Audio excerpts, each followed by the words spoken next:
네, 앞서 양민호 기자의 리포트 보셨는데요. 오늘 이계 과학이지 시간에는 한국항공우주연구원 이준 기획정책본부장과 이미 시작된 뉴스페이스 시대에 대해서 좀 더 이야기 나눠보겠습니다. 어서 오십시오. 네, 안녕하십니까? 예, 좀 생소하신 분들을 위해서 정리를 먼저 하고 가면 좋을 것 같습니다. 뉴스페이스 시대 그리고 이전의 올드스페이스 시대 가장 큰 차이점이 뭘까요? 먼저 우주 활동의 주체를 말씀드릴 수가 있겠습니다. 예. 전통적으로 이제 우주는 그 국가 안보, 그다음에 공공 목적의 수요를 충족하는 그런 분야로 인지가 되었고, 그래서 정부가 주도를 하여 왔었던 것이고요. 예.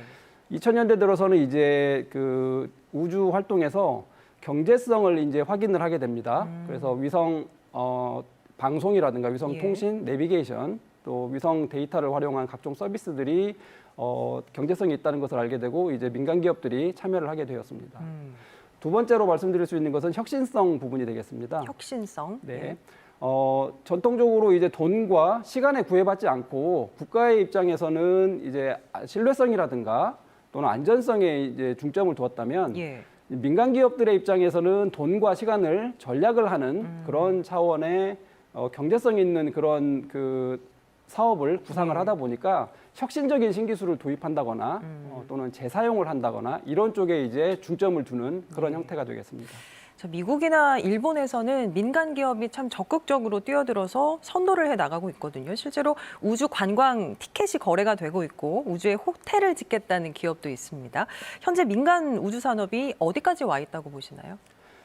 지금 우주의 파이를 민간 기업이 주도해서 계속 키우고 있는데요. 거기에 더해서 이제는 새로운 그 산업 패러다임을 또 만들어가고 있습니다. 예. 예를 들어서 초소형 위성을 수백 개, 수천 개 지구궤도에 띄워서 그 초고속 인터넷 서비스를 한다거나 또는 다른 행성에 있는 우주 자원을 채굴해서 예. 지금 점점 고갈되어 가고 있는 지구의 그 자원을 대체한다거나 또는 뭐 우주 관광 프로그램을 만들어서 일반인들이 손쉽게 우주에 갈 수 있게 한다거나 이런 이제 다양한 이런 새로운 형태의 비즈니스를 만들어가고 있습니다. 이제 그러다 보니까 사실 그 투자은행인 그 모건 스탠리에서 이제 분석하기로 2018년도에 우주 활동 우주 활동 금액이 약 3,500억 달러로 지금 집계가 되고 있는데 2040년까지 약 1조 2천억 달러로 성장할 것이다. 이렇게 예. 보고 있습니다. 뭐 우주를 마지막 블루오션이다 이렇게 표현한 걸 본 적이 있는데요. 현 시점이 우주 개발에 대한 패러다임이 전환하는 시기임은 분명한 것 같습니다. 우리나라는 어떤 수준인지 궁금하네요. 뭐 우주 선진국과 비교하면 그 격차가 아직은 크다고 말씀을 드릴 수가 있겠고요. 사실 OECD 통계에 따르면 2018년 기준으로 해서 기존의 그 국내 민간 기업의 우주 투자가 약 4억 불인데 예. 이게 이제 미국의 뭐 264억이나 독일의 20억 달러에 비하면 현저하게 낮은 수준이 되겠고요. 차이가 많이 나네요. 네, 그렇습니다.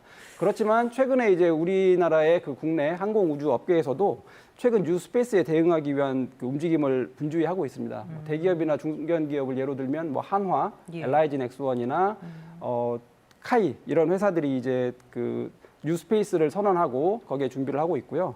네. 또 그동안 우주를 보면서 꿈을 키워왔던 젊은이들이 이제 벤처 창업을 하고 뉴 스타트업을 만들어내는 이런 그 일들이 굉장히 많아지고 있습니다.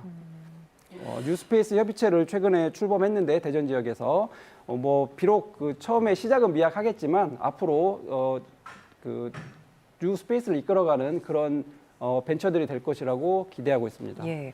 뭐 앞서 양민호 기자가 대덕특구를 중심으로 한 인근 지역이 우주 산업의 최적지로 꼽힌다 우리 지역이라고 얘기했는데 거기에는 동의하시는 거예요? 네, 맞습니다. 그 항공우주연구원과 같은 항공우주에 전문적으로 기술을 확보하고 있는 그런 연구소들이 포진하고 있고요. 그다음에 카이스트 같이 인공위성을 직접 만들어서 운영할 수 있는 그런 학교들이 있기 때문에 그 벤처의 입장에서는 굉장히 그 기술 이전이라든가 그 같이 그 인력 교환을 할 수 있는 입장에서는 굉장히 도움이 된다 이렇게 말씀드릴 수가 있겠습니다. 뉴스페이스 시대가 이미 시작이 됐지만 풀어야 할 숙제도 적지 않아 보입니다. 우주 산업을 육성하기 위한 전략으로 어떤 것들이 필요하다고 보시는지 마지막으로 여쭐게요. 네, 결국은 이제 정부의 어떤 역할과 그다음에 그 위험 그 분담을 하는 그런 자세가 좀 필요하게 되겠는데요. 예를 들어서 이제 미국의 스페이스 X 같은 경우도 파산되기 이틀 전에 이제 나사가 상업용 궤도 운송 서비스 코츠 사업에 이제 계약을 체결함으로써 예. 15억 달러의 그런 그 예산을 받으면서 이제 기사회생했고 지금까지 성장을 하게 되었는데요. 우리나라도 이제 그런 좀 역할을 정부가 할 필요가 있다. 그리고 뭐 부품 국산화율을 좀 높인다거나 예. 또는 우주 연구개발 사업에서 수익 산정이 안 되는 것을 좀 제도 개선을 해준다거나 이런 것을 통해서 우주 산업 생태계 육성에 도움이 되었으면 좋겠습니다. 예, 뉴 스페이스 시대에 잘 대응하기 위해서 말씀하신 뭐 제도 개선 부분 또 정부와 지자체의 전폭적인 지원이 있어야 될 것 같습니다. 오늘 말씀 여기까지 듣겠습니다. 고맙습니다. 네, 감사합니다.